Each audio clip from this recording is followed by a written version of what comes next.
So what's happened over the last number of years, as customers have accumulated so much data, and a lot of that data lives in different silos, is that it's really hard to do analytics having to go to all those different data silos. So people want to pull that data together in a data lake. And by far the most popular data lake today is S3. And there's a number of reasons why people consider S3 the best solution for a data lake. First of all, if you look at the operational performance and availability and reliability over the 11.5 years that S3 has been around, you just won't find anything like it. And there's a lot of things that we do to make that possible.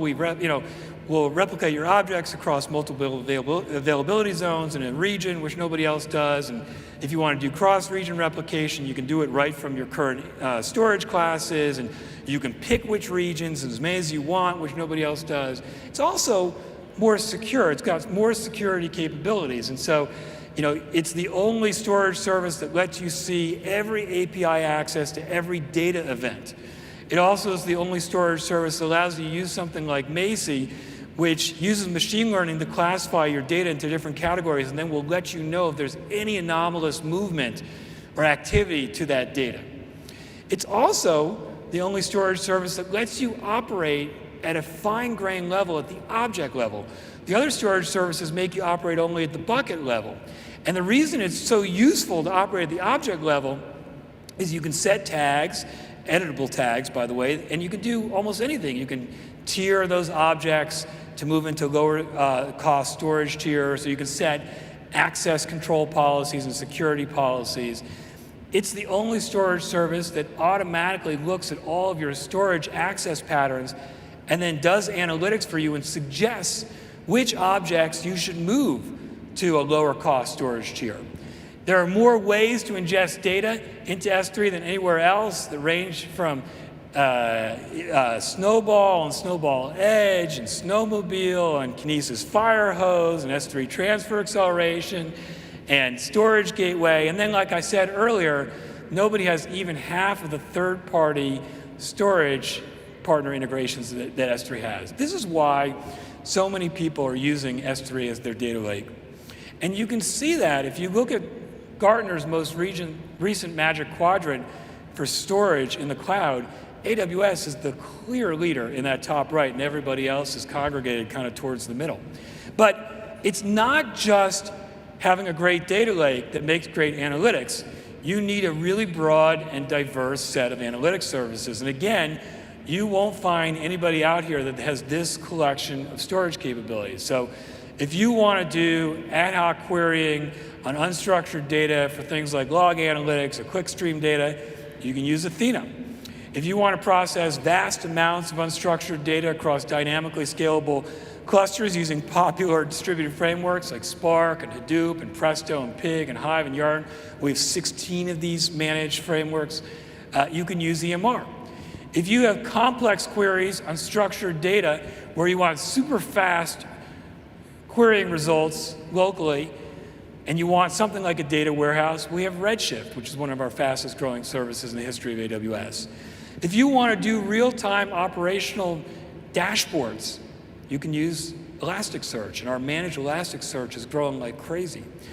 If you want to do real-time processing of streaming data, you can use Kinesis, and that has become one of the linchpins in all IoT applications. If you want beautiful visualizations and business intelligence, you can use QuickSight. And then, of course, often the underrated part of all these analytics offerings is the service and the capability of doing ETL, which really hasn't existed in the cloud until we launched Glue about a year ago. And that will not only do the ETL, but also move your data from place to place so you can actually congregate it in an intelligent and an efficient manner. So these are the types of capabilities that you want in an analytics platform. And it's part of why you see more analytics being done in AWS by a large amount than anywhere else. You see companies like Pinterest and Philips and 3M and NTT Docomo and GE, lots and lots of companies running analytics workloads in AWS. One of our analytics customers is Goldman Sachs. One of the things I'm always amazed by is people don't realize how unbelievably technically sophisticated the big and successful and leading financial services companies are. And that is especially true of Goldman Sachs. It's my pleasure to introduce to the stage to share with you how they're using AWS, the Managing Director, Roy Joseph.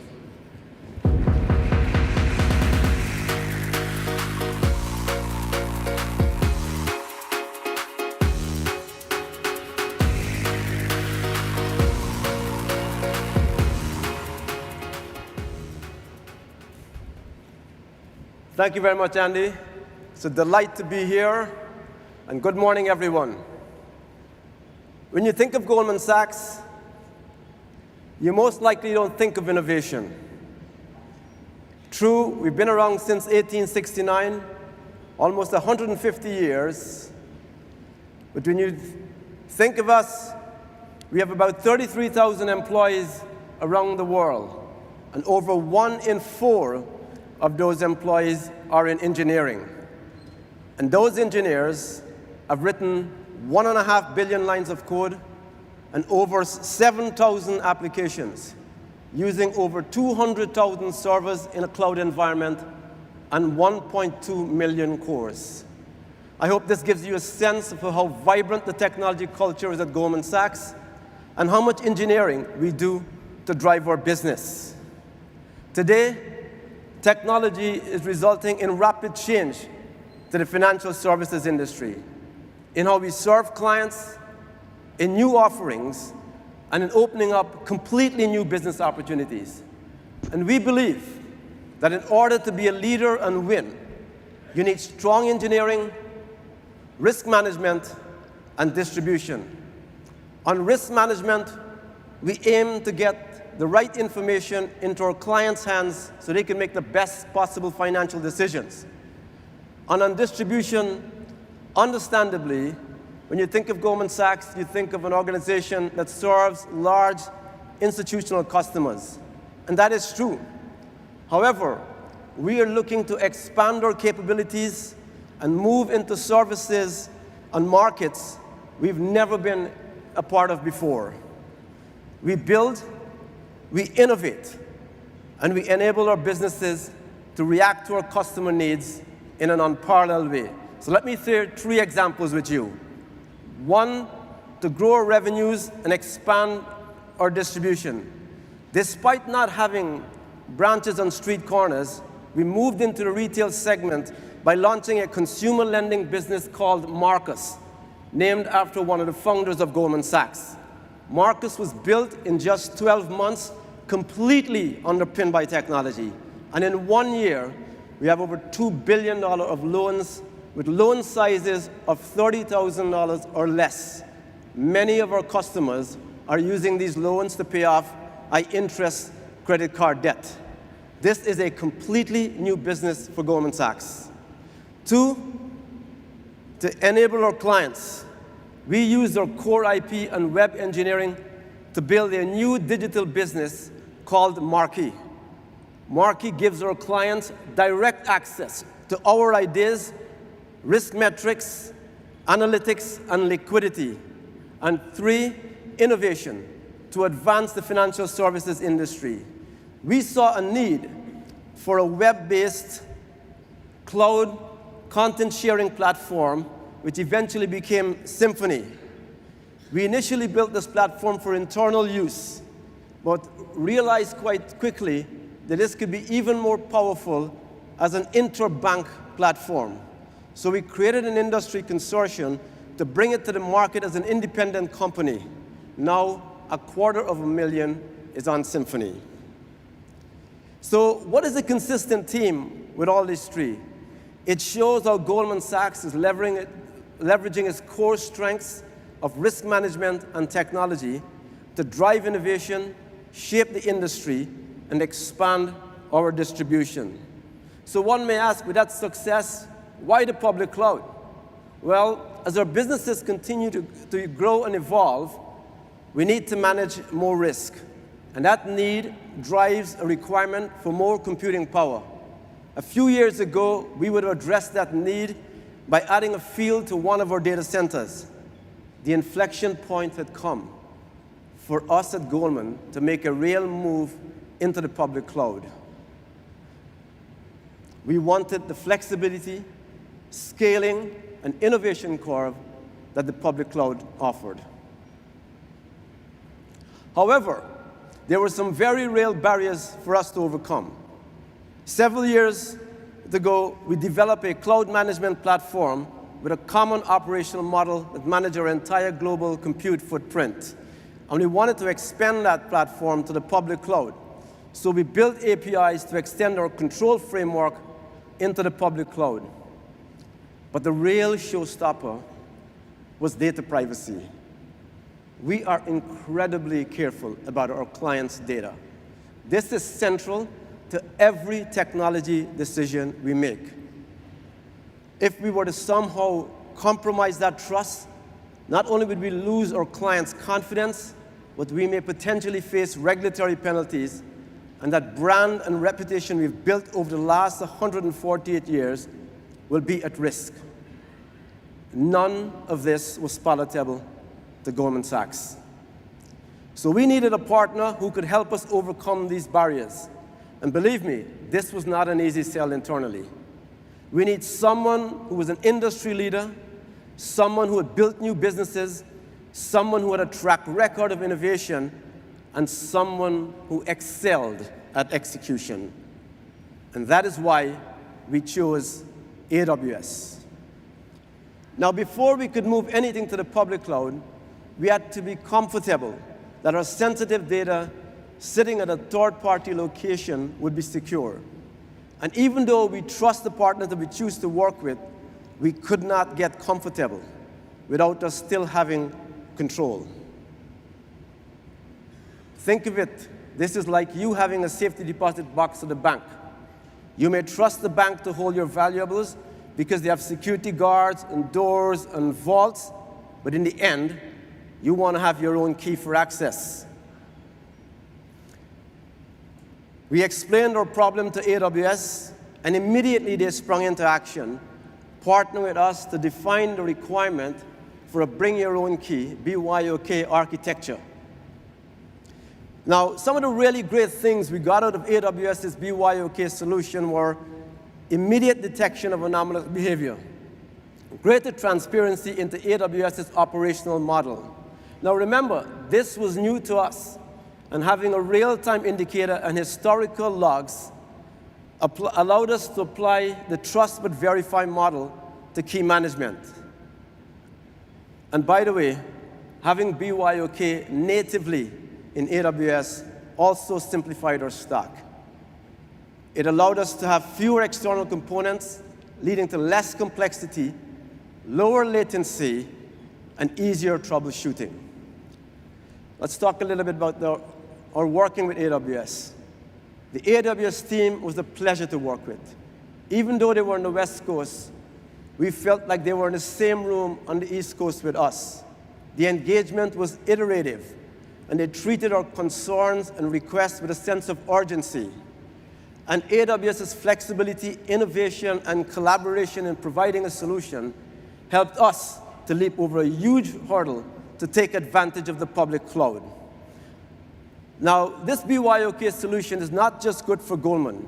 It's applicable to many industries and for any size customer that wants an additional level of data protection. And by the way, AWS rolled out BYOK as part of their KMS solution in August of last year. And they're actively working to integrate KMS broadly across their product line. This will further open the door for us to expand beyond core computing into many of the advanced services that you heard Andy speaking about earlier. So, what's next for Goldman? The success of having critical workloads in AWS will accelerate us in pushing other kinds of applications beyond core compute into the public cloud. And while we can't predict the future, what I can tell you is that thanks to our entrance into the public cloud, our ability to innovate has multiplied exponentially. Thank you very much.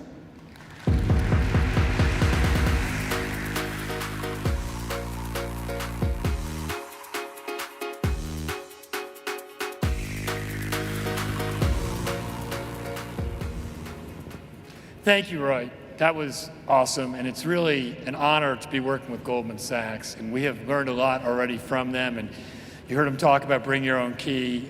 Just having the opportunity to collaborate with strategic partners like Goldman Sachs is one of the things we live for in AWS, so we're excited about the partnership and what we're doing together.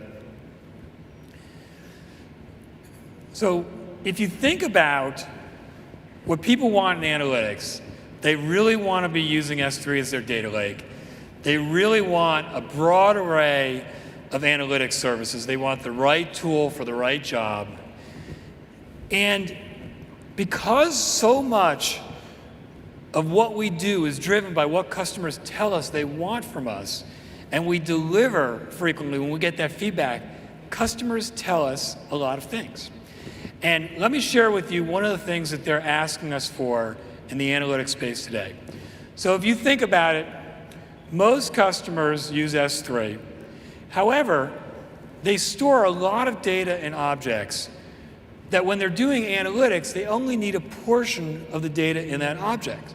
So let's say, for example, you're a retailer and you have 20 retail stores, and every day you store all the sales data for those 20 stores in an object, and you do that every day.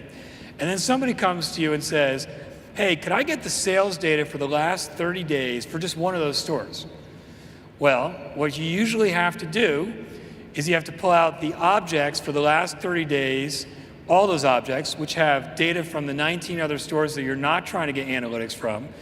And then you have to extract just the data from that one store you're trying to get analytics for, and then you do your processing and analytics. So it's more time consuming that way, it's more expensive that way, and there's a lot of heavy lifting for applications.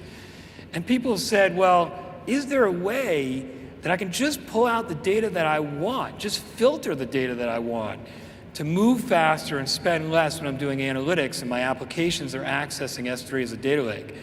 So the team went to work on that, and I'm excited to introduce a new capability today, which is S3 Select, which allows you now to pull out only the data you need in objects from S3.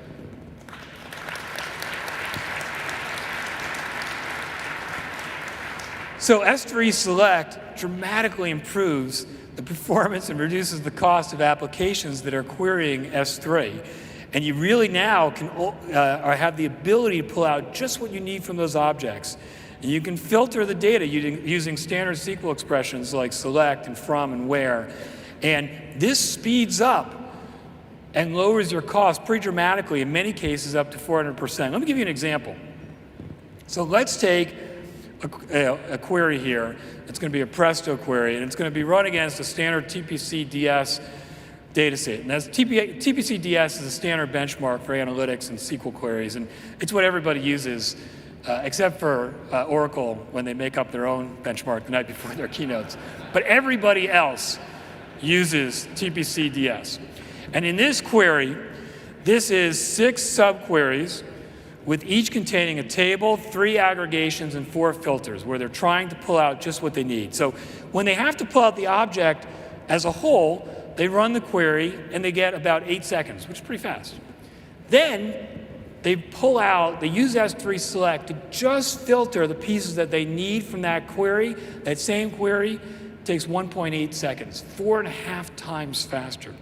That is a big optimization and improvement for you in time and in cost. You won't find that anywhere else. It's yet another reason why S3 is the best data lake solution for you. Almost all of our customers use S3 in some way, so we're really excited about giving this to you.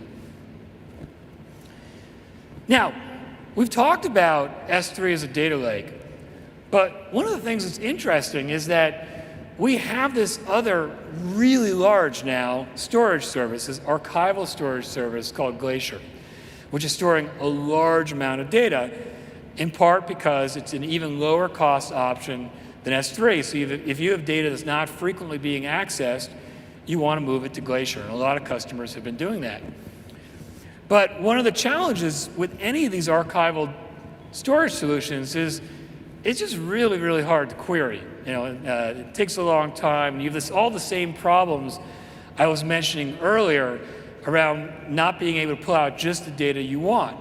And increasingly, what our customers have said is, we love S3 as our data lake, but we wish we could extend our data lake to also include Glacier, because we have so much data that we're storing in there. And so I'm pleased to announce the launch of Glacier Select, which now allows you to run queries directly on data stored in Glacier. So this is pretty unusual. You won't find archival storage solutions that have true querying capabilities, which you can now do against Glacier. And just like S3 Select, with Glacier Select, you can pull out just the data that you need, and then you can retrieve it using one of the 3 retrieval options that we have, standard or expedited or bulk, depending on what your needs are. And the important piece, above all else now, is that your data lake capabilities just got broader, because now it's not just S3, it's S3 and Glacier, which is super exciting.